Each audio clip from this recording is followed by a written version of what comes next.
Tony তার ঘরের মধ্যে একটি খড়কুটো দিয়ে তার বাসা বানায়। সেই বাসার মধ্যে 2-3টে ডিম পাড়ে। সেই ডিমগুলোকে সে সারাদিন তা দিতে থাকে, কারণ কয়দিন পরে তার ডিমগুলোতে বাচ্চা বের হবে। টিঙ্কুদা, তুমি জানো আমি আমার বাসার মধ্যে 3টে ডিম পেয়েছিলাম। সেই ডিমগুলো অনেকদিন তা দিচ্ছি, মনে হয় আর কদিন বাদেই ডিমগুলো থেকে ছানা বের হয়ে আসবে। আমার তো খুবই আনন্দ বা আমার আজকে খুবই খুশি লাগছে।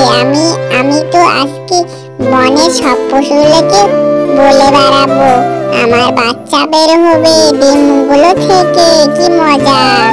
এই ছোট ভাই, তুই কি জানিস টুনির নাকি বাচ্চা ফুটেছে?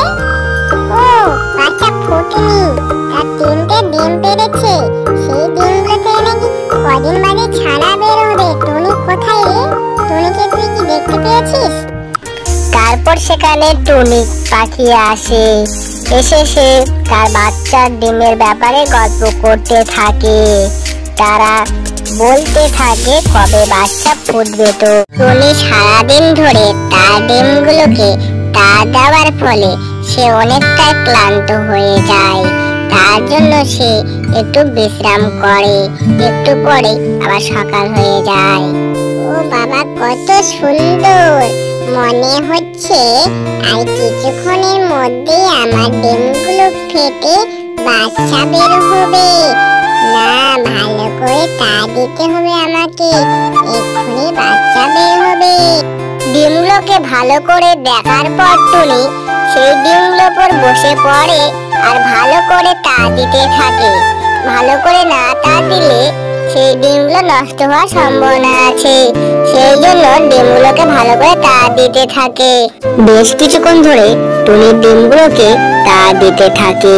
তারপর একটু পরে দেখে যে ডিমগুলো ফেটে 2টে কি সুন্দর সুন্দর বাচ্চা বেরিয়ে এসেছে। আমি আজকে খুব আনন্দ পাচ্ছি। কিছুদিন পর টুনির বাচ্চাগুলো অনেক বড় হয়ে যায়। সেই বাচ্চাগুলো তার মাকে বলছে, মা, আমরা কি বাইরে খেলা করতে যাব? অনেকদিন ধরে বাইরে খেলতে যাইনি।